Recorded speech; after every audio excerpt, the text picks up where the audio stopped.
Brings me to one notable question, and I'm guessing a lot of the people in the obedient movement want to know: should Peter Obi choose to stay or just be affiliated with the ADC, what would be the highest thing he would settle for? The highest office, the first citizen of Nigeria. It's all or nothing. We're not going to take second place. And I don't think it's obedience that are asking that question. I think obedience already know that it's him or nothing. That's what we want. That's who we want. And we've always said it from the beginning that he's running for office through us, through Nigerian citizens who want a better Nigeria, who want their country to thrive, who want the reasons we have been called giant of Africa to come. So you don't have to think. We don't want to remain a statistic of everything negative. There are fantastic and positive things about Nigeria. And we strongly believe that he's the kind of person that can steer us in that direction. It's the office of the first citizen, the office of the president. That's what he's running for. So, guys, welcome back again to my channel. We all know that P2B is the biggest Nigerian politician that has the highest fan base when it comes to supporters. We all know it. So, in this video, we're going to take a look at where Nana Azure, which you all know her, she's actually a spokesperson for the Obedient movement, where she came out and she answered some questions that have been bothering some Obedience. So, watch this video and let me get your views in the comment section. There's so much to talk about, but let's start off with the obedient movement in itself. And there's this notion going on that the group has become passive with people who are active or inactive. A lot of people do not understand what the movement is about now, that there's no election. Pretty much it's just a fancy base of people who are just following Peter Obi, but not necessarily making any political movement in recent times. Do you agree? Not particularly. The obedient movement consists of very young Nigerians. The demography across the nation is filled with very young Nigerians who are very curious, who at this point in time are more focused on holding the government accountable. They're more focused on ensuring that we have good governance. They don't let fools, they don't suffer fools lightly. They're vibrant. They use their own resources. I think right now, not I think, I know for a fact that right now where we're at as the obedient movement, many obedients, if not all, we all earn legitimate income. So right now we're at a point where we are actually back at work, getting ready, gearing up. And when you say that obedients aren't in the fray, that's not particularly true. Why? The by-elections, for example, we have, in fact, I can tell you for Edo State, we have the senatorial candidate for the Edo State running. He's in ADC. He's an obedient. He was even on can I mention Arise? Oh, yeah, yes, he was on Arise News, and he mentioned it that he was one of the people who jumped in to support His Excellency Peter. He said, I am an obedient. The Labour Party candidate, Mr. Chris Omofoma, is also an obedient. So when you say that we're not taking positions within the political sphere, no, that's not particularly true. So help me to understand this, that you could be an obedient and yet not be in the Labour Party. Is that the communication here? Even the APC, I forget who made that comment during the campaigns. They said it that they are with the APC, but their wives, their children, their drivers, their workers were with the obedient movement and the Labour Party, and especially His Excellency Peter Obi. So yes, you can belong, and that's even what we want. We'd like to entrench our belief system. We want to entrench the fact that we want people to research. We want better governance for Nigerians. We want to be able to speak. Free speech is very, very important. Being able to, we want to get to a place where we are proud of our passports. We are already proud as Nigerians. But when you look at the trajectory of how we've had a lack of political will to look inward and, find out. Right now, obedience are asking, what makes me a Nigerian? Why do I want to be in Nigeria? We have obedience all over the world, from Southern Africa all the way to South America, to Europe, UK, all these people. We even have obedience in India. I nearly passed out one time at the airport. I was traveling with His Excellency Peter Obi. We Indians from everywhere. They were telling him, "We are obedient. We are obedient." And I asked one of them, "Are you Nigerian?" He said, "Yes, I'm from Lagos State. I was born in Lagos." So you see, that's a big deal. Because India is one country that we have seen how they were able to turn their lives around, turn their country around, even though they were at the very base, they had gotten to rock bottom, and somehow they were able to turn their fortunes around. So I have a lot of Indians who are my neighbors as well. They are so interested in seeing Nigeria turning a new leaf. In fact, they are one of the people who say to me, if we could do it, and they're like 1 billion people in India, then Nigeria with just 200 and something, what are we waiting for? Nigeria is ours for the taking, and the obedience are going to take it. That's an interesting assertion, especially when you speak about obedience who are abroad. It makes me think about people who have political interests, who have political culture, who know the values they want, but who cannot vote. Well, that's one of the reasons why, if you notice, the people who are at the fore of asking for electoral reforms are obedient. So you can see that we're the ones naturally pushing. We have an older set of people who are even saying change the constitution entirely and let it be, or let us have true federalism. Obedience are more interested in the electoral reforms because we know for a fact that there are, for example, diaspora voting. It's important that Nigerians within the diaspora should be able to cast their votes. We know for a fact that those votes from the diaspora will not be tampered with the way it is done here in Nigeria. Other countries do it. South Africa, I think Ghana also, their diaspora are able to vote. Why not Nigeria? Why not? And the obedience who are resident in Nigeria, you mentioned the fact that somebody can have a family setting. The husband is an obedient, or should I say, the husband belongs to another party, and then the other members of his household belong to other parties, maybe obedient and Not closely. maybe. Not maybe. Almost always. Almost always. They That are means within a obedient. unit. Have you had the chance to do a survey to say how many people's affiliation? Let's say 1 in 5 people. In fact, it brings me forward to the question of what is the database of obedience? Are they registered? I'm glad we're registering. Even as we speak, we have the obedient.com, so I might as well just advertise this here. You go to the Obedient website and then you can register yourself as an obedient. And so it's work in progress. So it will be foolhardy for me to start to give you numbers because right now, even as A I'm million, speaking to 2, you, 5. we're growing. And I wouldn't be surprised. We should be over 1 million right now. And we just launched this. I think we launched this sometime in May. That's when we launched it. And the numbers are growing. A lot of the time, when we have 1 or 2 issues, you see them, please, we want to vote. We want to register. We want to register. And obedience are one thing I like about them is they embody the typical Nigerian. I said it before, we don't take fools lightly. I don't think there's any country in this whole world that compares to our brilliance. It's Nigerians that, even in times of despair, will give you a reason to laugh. Do you understand? It's Nigerians that in times of great danger, you see them still thriving. We insist on thriving. We insist on going out to eke out a living. So one thing I must say is that the obedience also embody that.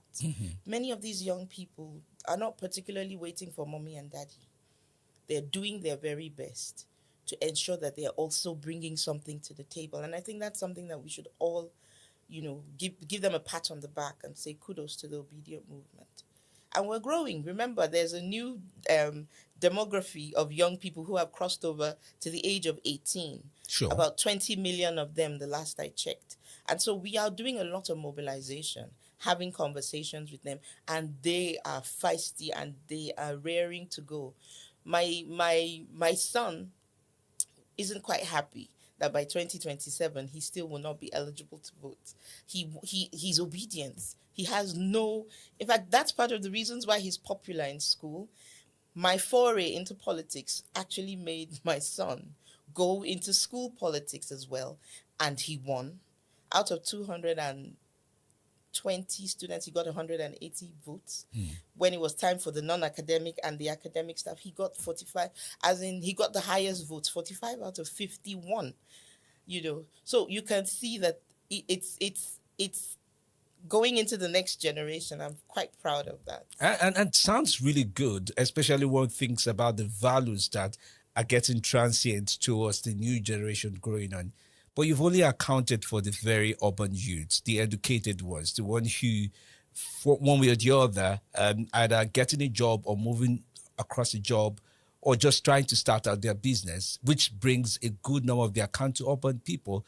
There are, however, in some parts of the states of the Federation, we have 36 states, where it's not the same kind of cult following that former president, late president Muhammadu Buhari had, which everybody talks about. It's 12 We're million. not a cult. I said cult following. The first thing is the obedience are not a cult. Okay. Is there a voracious, hungry group of young people that support His Excellency Peter Obi? Absolutely yes. When you say that we don't have the numbers, in some states, yes, in some states, but that has changed. I'm always proud to say that I supported a man like His Excellency Peter Obi up north, where I come from, at a time where it wasn't even popular, at a time where there was skirmish, there was that, is it possible? Is this for real? Is she serious? Is she all right? Do you understand? But now that's not the case. It's a lot easier. They are the ones doing all the reaching out. When you say some states, do you want to be more specific?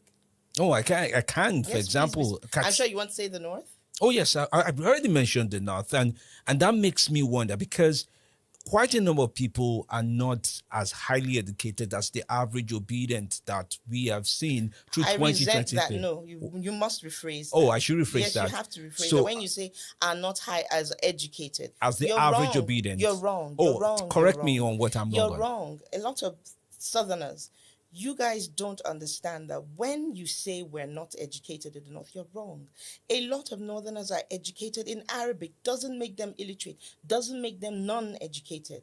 So that's a very However, wrong... I did not make reference to any Western education when I said educated. Yeah, but what did you mean? I mean urban education.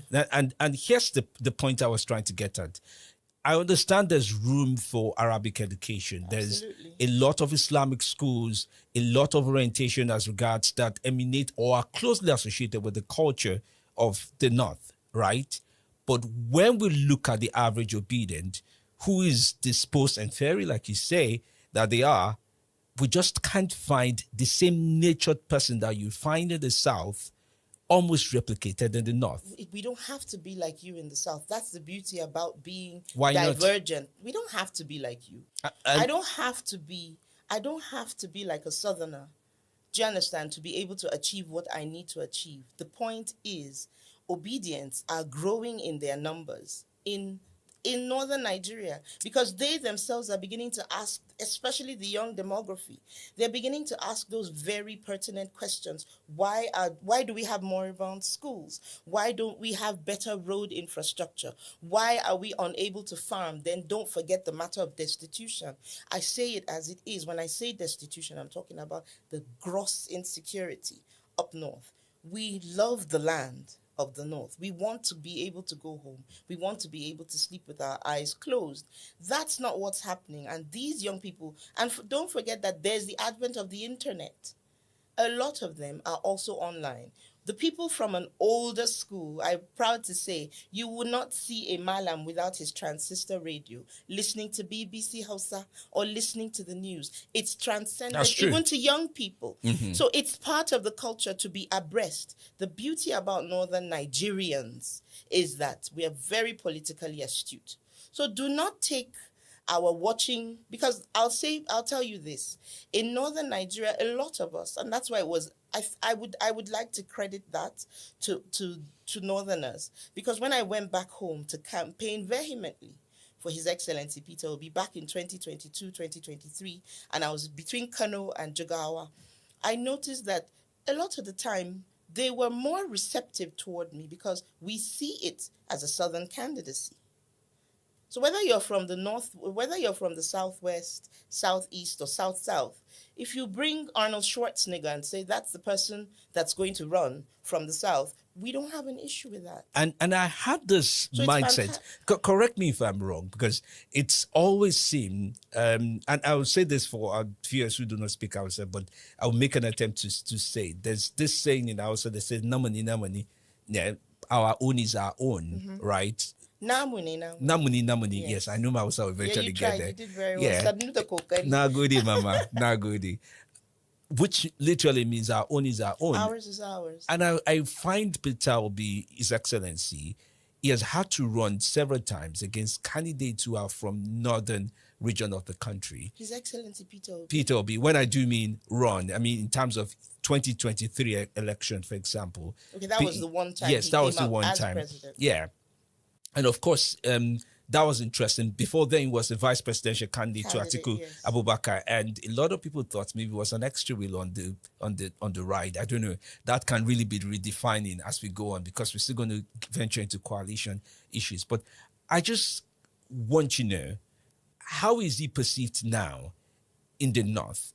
It's one thing to have needs, political needs, national needs, and realize those needs are evident, and somebody says, I'm going to meet up with those needs. Is another thing for you to have your uncle, somebody related in your region, where you do know the baseline is our own, is a mantra that runs from house to house, and then you have to choose a candidate who is not from your household. How does that play out? I remember saying to you initially, I remember saying very clearly that we see this as a southern candidacy. Why is that so? Yeah, because we have an unwritten, it's not in the Constitution, but we do have an spoken agreement that is unwritten, that it's 8 years for the North, 8 years for the South. So there's a huge chunk of Northerners that are like, leave it for the South. When it's time, 2031, it's ours. Then we come back to Namuni.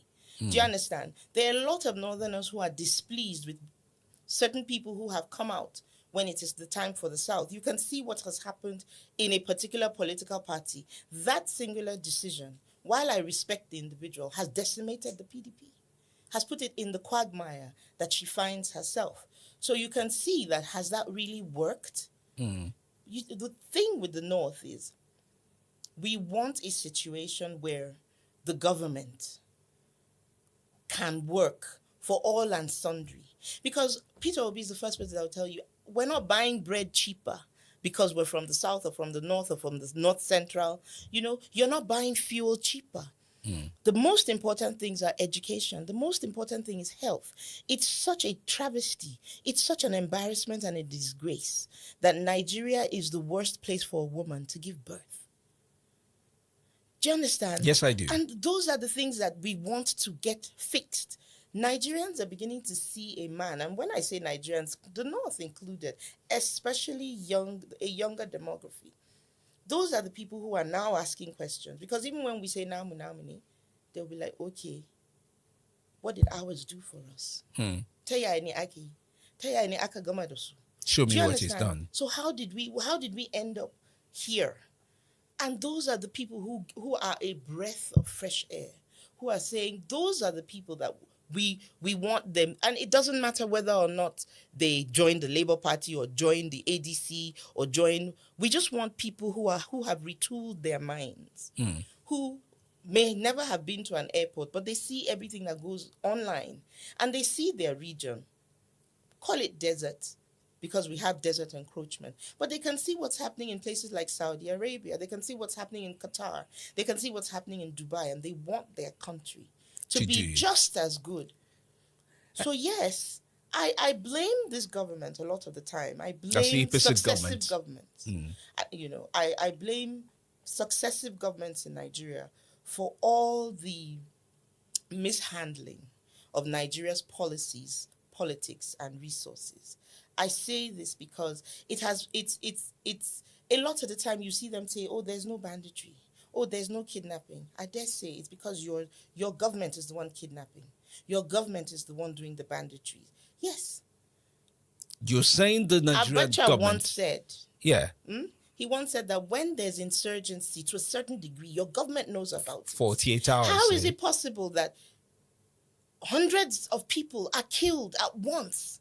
They're maimed at once. And they'll tell you, we informed the security operatives and nothing happened. So they are culpable. Is that what you Of mean? course they're culpable. They're culpable. They themselves have come out to say it many times to the media that they know that a lot of the time where they are, what's that word that's used? They could be when they're about to strike, they find out that the insurgents, the bandits, the kidnappers are already aware. So they themselves know that within their ranks, there are people who sell out. There are moles and people who have sold out. And unfortunately, the onus rests on government. It's not enough for presidents to come and say, oh, why hasn't anybody been arrested? What's the follow-up? What has Peter Obi been saying about such situation when it comes to insecurity? He's quite known for clarity of his words and his thoughts on quite a number of subjects. He has also come out to be somebody quite strong when it comes to empathizing with communities who go through some of this, especially for somewhere like Benue, somewhere like Jos. But even at that, Plateau, yes, Plateau, Jos, Jigawa. We haven't really had cases of insurgency and kidnapping. We've had more natural disasters, and he was there as well. He's been everywhere. Where hasn't he been? Which brings me to the subject of even being everywhere. As part of his own notion to celebrate his birthday, he's inclined. He went to Kaduna State, went to Edo State. Quite a number of people were uncomfortable. The police in Kaduna were uncomfortable with the fact that his presence could, lead to a breakdown of law and order, whatever perspective they were pushing. But that was something they did not hesitate to say. Security operatives are culpable. You had there was a way you cringed when I said so. If you're not culpable, what are you afraid of? Somebody is coming to do charity. I know that in Christianity, in Islam, and I'm sure even if you're a traditionalist, they'll tell you, give alms, be good. I see no reason why we're talking about deplorable educational systems. We're talking about deplorable healthcare systems. We're talking about deplorable Nigerian roads. We're talking about deplorable living environments for Nigerians. And you're saying that somebody coming to visit, to do charity, to do good, which is his fundamental human right. He's not using anybody else's fund, but rather than support the person, you're afraid. Mr. Peter Obi has never been anywhere. And I'm glad you even mentioned his birthday, because we've had a very bad rap by people, the ones who really don't love Nigeria. They've given the Obedience and His Excellency Peter Obi such a bad rap. And guess what? All across 36 states, from Sokoto to Benue to Kaduna to Enugu to Imo State to Lagos State to Ekiti State to Ondo State, the list goes on and on. I said that to say this. We had birthday celebrations. We called it the Obedient Day of Service. Some people rallied. People were buying fuel for whether you were obedient or not. As long as you were in that filling station, you benefited 500 naira. Let me tell you, in Sokoto State, young people paid 5,000 naira each for 100 patients in hospitals just to alleviate their suffering. So you can see how His Excellency Peter Obi's way has become so infectious that the Obedience decided, the way we're going to honor this man? We're going to honor him by doing good to our fellow Nigerians. So what the Obedience are standing for, and I love our name, Obedient. We're being obedient to love thy neighbor. We're being obedient to helping others. It's now about service. What else do we have in this country? Do you think the Obedience... We have humanity. We have... Yeah. Yeah. Do you think there could have been... Peter Obi could have been obedient by, informing the governors or informing some of those people because he has a strong following? He always does. These people are fond of telling frightful lies. Including Edo government? I said it. I was on 7 different programs. Do you understand? Between His Excellency Peter Obi's birthday to Monday. I was on 7 different programs, 3 radio, the other 4 were television. And I said it, that it was just a figmentation of his imagination. When you're irresponsible, you start to look for, he's just twerking, let me use, he's just twerking for his paymasters. That's what he's doing. And I'm who are his loyal. paymasters? I'm loyal. Who are his paymasters? He's just saying, I'm loyal. Do you understand? To let them know that, please. But the thing is, unfortunately for him, we won Edo State. Edo State is obedient. They'll be the first to tell you.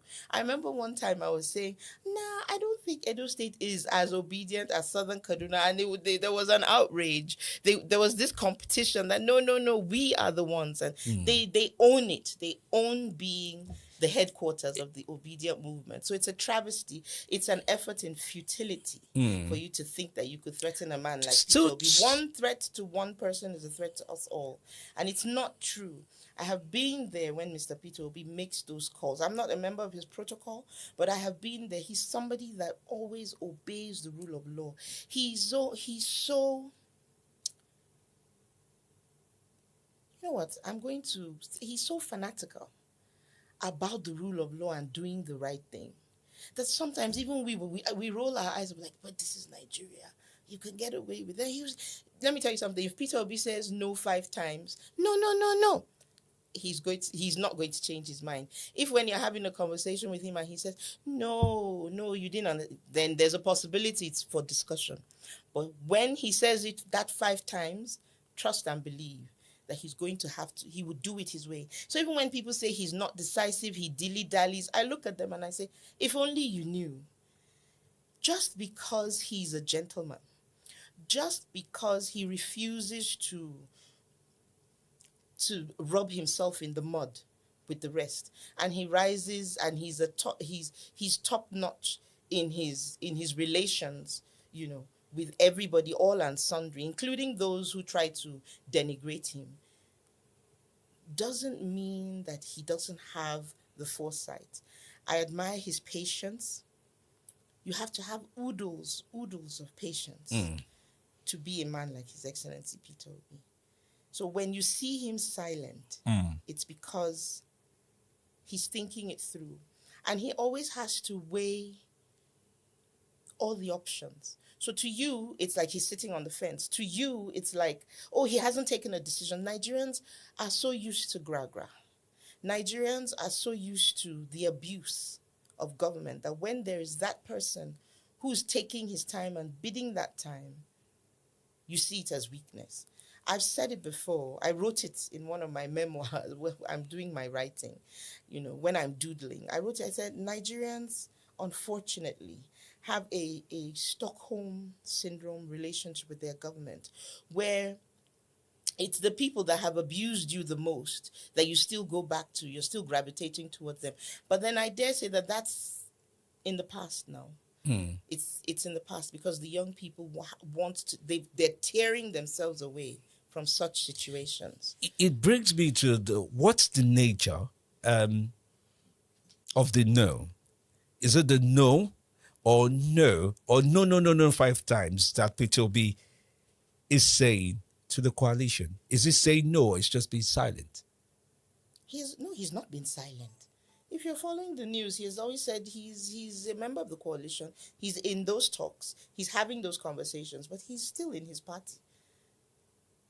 What is he doing with the coalition? He's entitled freedom of association. But then don't you think it's confusing? It's not confusing. The non-obedients who possibly have passively support, who could possibly be joining the obedients, who could possibly be looking at him as a candidate in the next election, don't you think that is confusing them either with his silence or with his no or with his no. He hasn't said no in any of these conversations. Rather, it's been a yes. Or yes, let's sit down and why have is he this saying conversation. Yes? Why shouldn't he? Tell me why he shouldn't say yes to a possible coalition. Why does he need them? That's what an average Nigerian would ask. And I've been asked this. That's why I'm asking you that when you look at the coalition that exists as it is constituted, there are enough people in there. You have former governor of Rivers State, Rotimi Amechi. You have former Vice President Atiku Abubakar. You have the big guns, the legendary politicians. And by the way, this question I'm asking you, I did ask you maybe Kachuku just some days ago as well. And I'm still asking you, why does he need them? Because apparently, when it comes to raising funds, the obedience seems to have him covered. When it comes to frugality of spending on political action, it seems to have it covered. When it comes to the publicity, it may not even need the regular media. So why does he need the coalition? And what is the nature of his yes so far? The nature of his yes so far is, let's continue having those conversations. Let's continue to dialogue before I make a decision. What are you bringing to the table? And that is you cannot say that you want to rule a country as diverse as Nigeria, with dissenting voices, with divergent views, and you will not be part of a whole eclectic mix. Yes, they are the big guns, but is Mr. Peter Obi any less than any of those big guns there? If they were former governors, he too was a former governor. If they are men that have made money, we know that Peter Obi has made his money legitimately over the years in Nigeria. He's a billionaire, and he doesn't pretend about that. It's just that he will not give you shishi to go and do the wrong thing. So yes, when you're asking why does he need them, what channel was it where he had an interview and he said, we need everybody. This is politics. Do you understand? We need people who have failed several times. And I think he even used Steve Jobs as one of his examples. We need people who have failed several times and have now seen that, oh, this thing that we did was wrong. And, you can't just throw everybody away. My grandpa, my mother's father, always would say, you see that man that gets drunk and falls into the gutter? He's the perfect example of how not to be. So he has his usefulness. While the whole community might call him useless, he has his own. So there's nothing that, we're all part of the puzzle, the jigsaw, do you understand, that could come and form a formidable force. So it's not from a place of need that His Excellency Peter Obi is part of the coalition talks. He's not begging anybody. It's not from a place of being beggarly. It comes from a place of diplomacy. It comes from a place of democracy. It comes from a place of how to politic. You can't do politics without dialoguing. For example, here am I sitting with you. We're having a dialogue. These things are very important. It's not about being autocratic. It's not a dictatorship. It's, like I said, it's about diplomacy. And many of these people in the coalition, you must remember that many of them at some point, they were his colleagues, former colleagues. They're his friends. They're people that he knows. They're people that There are also people who might have betrayed him. Some who might have betrayed him, also part of that coalition. I presume his relationship with every one of them is not the same as it used to be years ago. I can only imagine former Vice President Atiku Abubakar, his relationship. He just gave an analogy of a drunkard who becomes the example to the entire community of how not to be. And I can imagine Atiku, who has failed several times to clinch the ticket of the president, who has also had Obi run alongside with him for the same role, thinking about him, observing him and saying to himself how not to do it. Because Atiku made his own attempt with the PDP in trying to shape the party around himself. I presume he will be shaping the ADC around himself. I don't speak for His Excellency Atiku Abubakar. While I respect him, I don't presume to know what is in his mind or what he wants to do. I understand that, but I was just thinking about what Obi may think of Atiku. Yes, what Obi may think of Atiku being so close by, seeing the fact that they've worked together before, at least under a party movement, and that didn't turn out to the landing place because that's life. That's life. Yeah. That's life. What lesson do you think he learned from running? Forgiveness. Yes, forgiveness. One thing. So Peter Obi might have forgiven. Not might. I know for a fact that he holds no grudge against anybody. And there's a future together. It's the way things pan out. You cannot put your own free will and force it on another person. So one thing I do know is that he's somebody that, well, it is what it is. P.O. is somebody that when people do things to him and those of us around him are like, no, he's like, calm down. He will say that he's no 5 times. No. Look at it this way. Why don't you think about it this way? And then it even disarms you So in a lot of the time, even when I'm speaking, some people want me to come out with vitriol and anger and all of that. But the man that I work for, the man that I speak for, isn't that way. So he's somebody that, yes, like you said, people have done him wrong. He even mentioned it that there was an interview he granted, I think, with Sheon Okibaloye, and he said even Jesus was betrayed. How much more he, that's just a normal person who's not on the level of any of the prophets or a Messiah, as Christians consider him. So why should he expect his life to be any different? So he's not somebody that is, what's that word? He's not somebody that is easily taken aback by people's actions or inactions towards him. He almost puts himself in a position where he'll tell you, the day you sit with Mr. Peter Obi, he'll if you ever were with him, he always says, before you offended me, I had already forgiven you. Before XYZ hurt my feelings, I had already forgiven. You know why? Because we're all humans. And I myself am not perfect. So that's the kind of person I want Nigerians to experience. You know, the kind of one-on-one, because it's real. It comes from a real place. It comes from a genuine place. So, yeah, that's why he can still have those conversations in the coalition. So you've mentioned is in those conversations with the coalition and is listening to them to understand what they're bringing to the table. What is he bringing to the coalition table?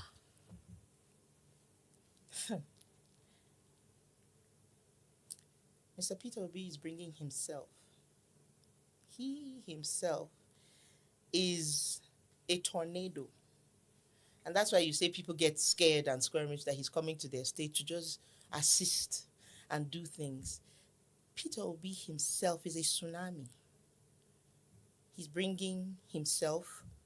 He's bringing a lot of wisdom. He's bringing a lot of change. He's bringing a retooling and an re-education, reorientation. He's bringing frugality, which is something we know we need. He's bringing a lot of economic knowledge, something Mr. Peter Obi will tell you. He said, I understand money. I understand how these things work. And he really does. He's quite adept. He'll tell you, I'm a trader. So he can break it down to the barest minimum of examples for you. He's bringing he's bringing a double whammy tsunami bigger than him, the obedient movement. That's interesting that you do say so. So that's what he's bringing to the coalition, the ADC coalition.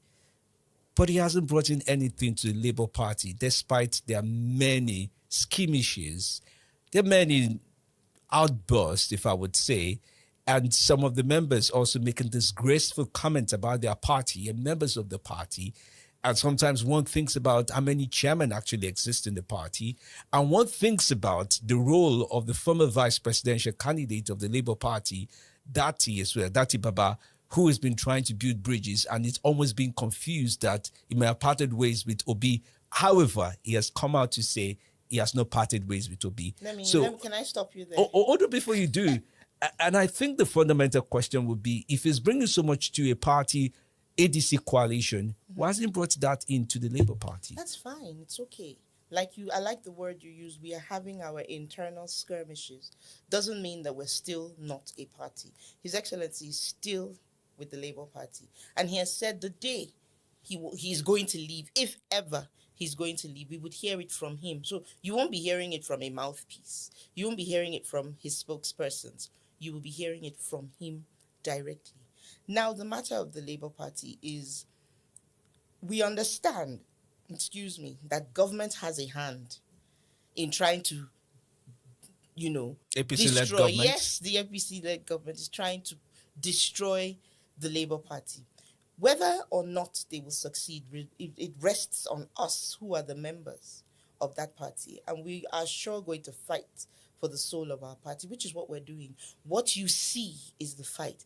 But let me explain to you that when you see Mr. Peter Obi calm and just coasting along, have you ever seen a duck Do you know how ducks do it? Yeah. You just see them on the surface, surface, but they paddle underneath for their they're life. paddling crazy. And if you're a swimmer, I'm a strong swimmer. And one thing I know is that there's the current is always on still waters, they say, run very deep. True. Doesn't mean that work is not being done underground within the party to stabilize it. You understand? His Dr. Dirty Baba Ahmed's, he didn't come out to say, contrary to what you say, right there and then, he said it would be easier to smash the head of APC than to cause a little crack between himself. He didn't wait to lay claim that they are both still members of the Labour Party, and he remains fiercely loyal to His Excellency Peter Obi. Acknowledge whether that. or not His Excellency Peter Obi decides to pick him as his running mate in the future, his loyalty is to, and he said, I am here to quiet down divergent voices. The meeting before we went into that conference, whatever, he said, I want us all to sheathe our swords. Just help me clarify this before you went into a conference, because even 3 days ago, one faction of the Labour Party, Abure-led faction, literally condemned the conference, which I presume you attended, and they said it's not constitutional, it doesn't follow the party. So it's confusing which of them. No, there's no confusion. Oh, please share. We are all card-carrying members of the same party. Home. It's our home. It's Papa, Mama, Pikin. Yes? You have siblings? Do you always love your siblings? No. So we're at that point. I always love them, but doesn't mean we don't fight. Exactly. So that's where we're at. So irrespective of what you're seeing, and I think it's quite interesting because everybody will now see the time when we'll all come back together. And I'm praying, my prayers that we're all going to have our kumbaya moment and to everybody. That's interesting. But I'm waiting. You do say that the APC led government is the one stirring the differences. They're stirring the pot. Yeah, stirring the pot. They don't pretend about it. You heard your president yesterday. You heard what he said. Coalition of confusion. Focus on your bad governance. Focus on the fact that Nigerians don't particularly like you. Focus on the fact that Nigerians are coalescing to get you out of office. Focus on the fact that Nigerians are shouting Abim power. Focus on the fact that inflation is at an all-time high. People can barely feed. Focus on the fact that there's insecurity. Focus on the fact that people are accusing your government of gross irresponsibility and corruption. Those are the things you should focus on, not to come and be taking digs at your opposition. It means that they are very afraid. Well, no president leaves his opposition without making comments about them. Those are not Nigeria's problems. Do you understand? Yes. So he shouldn't. That's the thing with him. He's common. He's like everybody else. We want people who are different, who think differently, who want to run things differently, who it's not about making agriculture sexy. I think that was so disrespectful. But then it's who he is. He is disrespectful. So, stirring the pot, the APC stirring the pot, it also means they are succeeding because there's something to stir one way or the other. Do you think the momentum, and this is me asking about the bargain, you said the biggest tsunami that Peter Obi will be taking to the ADC coalition in the event he gets what he wants, or if he gets what he wants, if he joins, is the fact that the tsunami, which is the obedient movement, is the biggest double of them. Whammy tsunami. Can you say that again? It's a double whammy tsunami. Okay, that sounds like a Dr. Star, but it sounds like a lot. And that's a lot. A lot. And I wonder if that amount of people, with the numbers that you have, the resourcing that the obedient movement have, if that is not too much of a bargain to make for a party, a coalition that is, that's why, words of Dumebi, on quicksand. That's why it's a decision that His Excellency Peter Obi is going to make by himself. All of which I know that he's having conversations even within the obedient movement, even within the Labour Party, which is, let me say it like this. I've said it I think on another channel, where I said, let me use the words of Ludacris. Where I move, he moves. Do you understand? Where he moves, we move, just like that. So let Nigerians just I sit presume back. that's the word movement behind the obedience then. Yeah, so for a long time, every time I see what the Obedience are moving, that's the song that comes to my mind. That Ludacris, the chorus, where he said, "When I move, you move," just like that. So that's how we are in the Obedient movement. Where he moves, we move. You're one of the most prominent female leaders within the obedient movement, a card-carrying member of the Labour Party. When are you going to run? In due time. I'm still learning the ropes. Politics is not for the faint-hearted.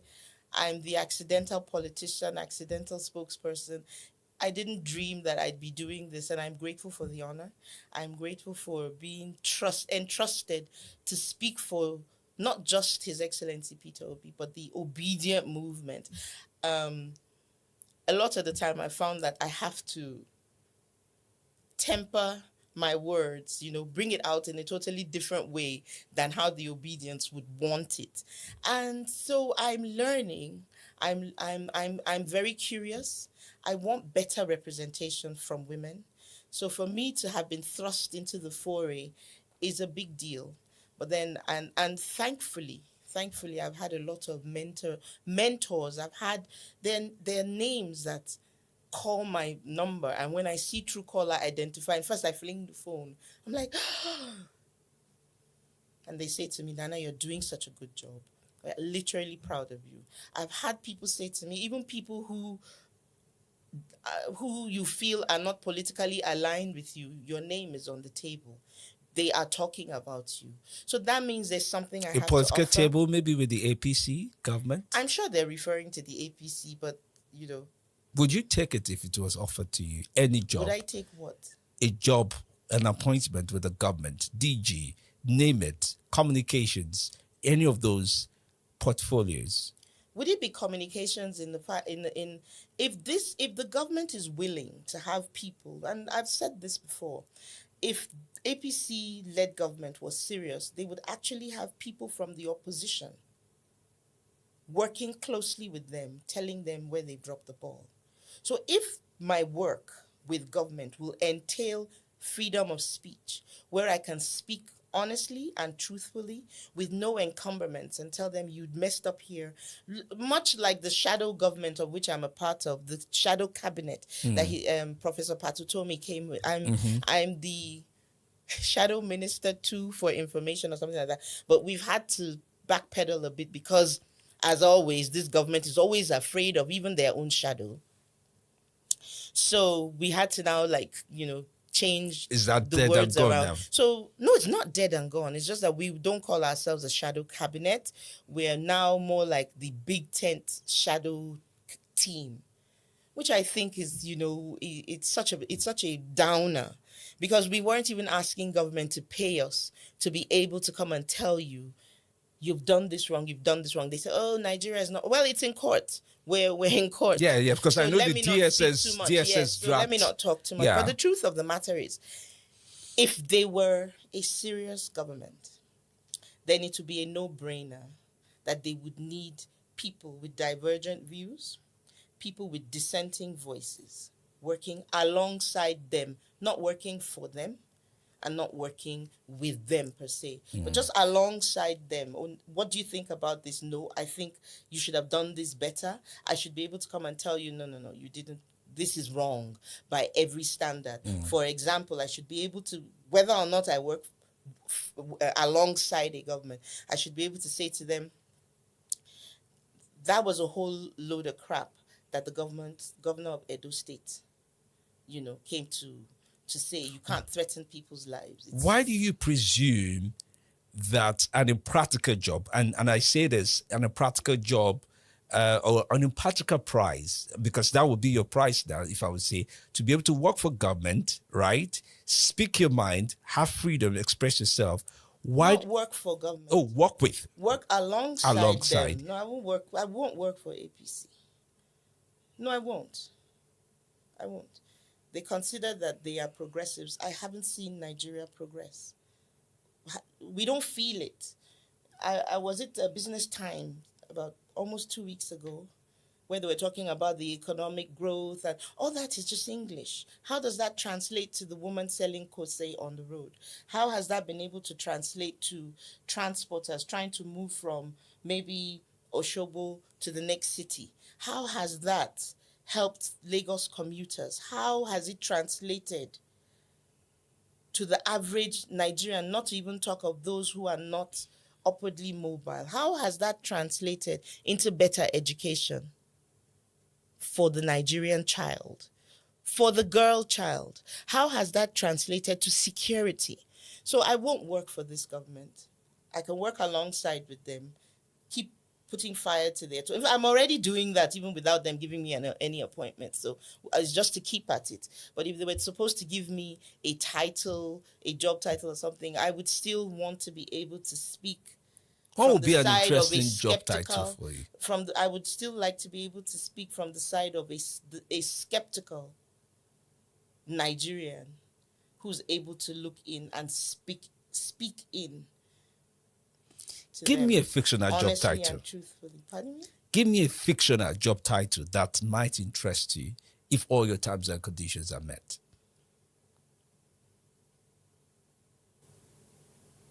Still the same thing, strategic communication for the opposition. Still the same thing. Somebody who communicates directly to government, as I'm doing. When I felt what's his name again, Mr. Philip, when I felt he was out of line, I came out and I spoke. So yes, still strategic communications, not the type of communication that could set the whole country on fire. But if anybody, if anybody can be accused of almost setting Nigeria on fire, it's them. They're the ones that don't honor the rule of law. They're the ones that their judiciary is under their thumb, and they will give you ambiguous judgments that can't be interpreted properly. It benefits this person, benefits that person. It's just a joke. We have a rubber stamp National Assembly. They won't like these things that I'm saying, but then it's just the truth, where we don't see them really standing up for truth, for justice in Nigeria. So even if, which I doubt, they were ever to call me, it would still be the same thing, to speak strategically to government, but they don't want to hear the truth. It brings me to one notable question, and I'm guessing a lot of the people in the obedient movement want to know. Should Peter Obi choose to stay or just be affiliated with the ADC, what would be the highest thing he would settle for? The highest office, the first citizen of Nigeria. It's all or nothing. We're not going to take second place. And I don't think it's Obedience that are asking that question. I think Obedience already know that it's him or nothing. That's what we want. That's who we want. And we've always said it from the beginning that he's running for office through us, through Nigerian citizens who want a better Nigeria, who want their country to thrive, who want the reasons we have been called Giant of Africa to come. So you don't have to think. We don't want to remain a statistic of everything negative. There are fantastic and positive things about Nigeria. And we strongly believe that he's the kind of person that can steer us in that direction. Come rain, come sunshine, P2B is the greatest enemy or greatest opposition to APC. Because the kind of fan base P2B has, P2B is not even stressing himself. People are the ones stressing for P2B. People are the ones making it possible to see that they get more fans or more supporters for P2B. LP is relevant today because of P2B. PDP, ADC, LP are all struggling for P2B because they know that this man called P2B has a lot of fan base compared to any party, compared to any candidate in Nigeria. So even Goodluck himself knows that P2B has the highest supporters or fan base in Nigerian politics today. P2B is the only person that has the highest fan base in Nigeria today. P2B has the highest supporter when it comes to politics in Nigeria today. So they are all aware. That's why PDP is struggling or doing everything possible to see that he woes P2B back to PDP. But the issue there that P2B even admitted that there is corruption in PDP. He knows that there's a rat in PDP. Because there's no way you'll be talking about PDP, whereas Wike is still in PDP. Wike that was in PDP and worked for APC to win that election. P2B handed over Rivers State's results to Tinubu. We all know that that's just the truth. So we all know the truth, but we keep on lying to ourselves. Any day we say no to tribalism, that's the day for the new Nigeria to start off. Because right now, some people in the north are saying that power cannot go to the Igbo, that they can't trust the Igbos, that power must not leave the north. But now take a good look at the north.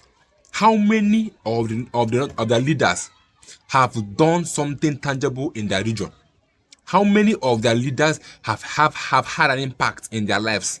But P2B has an impact in the life of the northerners than any northern leader. Be it Atiku or El-Rufai, I don't care. P2B has the highest impact in the lives of northerners. So why are we deceiving ourselves? Why are we deceiving ourselves? Because we all know the truth. We know that P2B remains the best candidate that can turn and change Nigeria around. But we will keep on insisting on tribalism, insisting on lying to ourselves. Because check those that are talking against P2B. You will see that they are either paid, ordered, or they are looking for something in APC government. That's why they are talking against P2B. Nobody in their right sense will come out and talk against P2B. Because if not, tell me why El-Rufai will come out now and start supporting P2B. Someone that we all know how he hated P2B. Imagine Bashir El-Rufai, the son of El-Rufai, coming out now to also support P2B. Someone we know how he dragged Obi online on his X handle. So you will see that they are either looking for something in APC government, or they are being paid, or they are being ordered to do so. Edo governor that came and threatened P2B, check it, he must have been ordered to do so. The Benue State governor that did the same thing must have been ordered to also do the same thing. So it's either they are ordered by their master to do it, because nobody on their right sense will come out today and compare P2B to any Nigerian politician. Is not, you can never compare P2B with anybody. And mind you, nobody is campaigning or talking of P2B because she's an Igbo. No. It's because we have seen that he has the qualities that we need. He's competent enough, he's honest, he has integrity, and he keeps to his words. A man that led Anambra for 8 good years and has no single criminal record. A man that led Anambra State for 8 good years but left Anambra money for them and left without taking kobo. A man that had his own personal money to bless and invest in health sectors and education sector, because he believes that these are the sectors we need to invest in for the growth of any economy. But let me get your opinions and thoughts in the comment section about the video you've watched now. I will be seeing you guys in my next video. If any of you can subscribe, the boy again, keys word. So stay tuned to my channels, guys. If any of you can subscribe and help us grow, and also click on the like button and share for people to see this video, because this is a powerful video and a powerful message to the obedient. So I will see you guys in my next video.